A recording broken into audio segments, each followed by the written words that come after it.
அத்தனை செல்வமும் உன்னிடத்தில் நான் பிச்சைக்கு செல்வது எவ்விடத்தில் வெறும் பாத்திரம் உள்ளது என்னிடத்தில் அதன் சூத்திரமோ அது உன்னிடத்தில்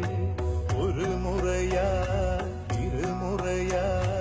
பல முறை பல பிறப்பெடுக்க வைத்தாய் புதுவினையா பழவினையா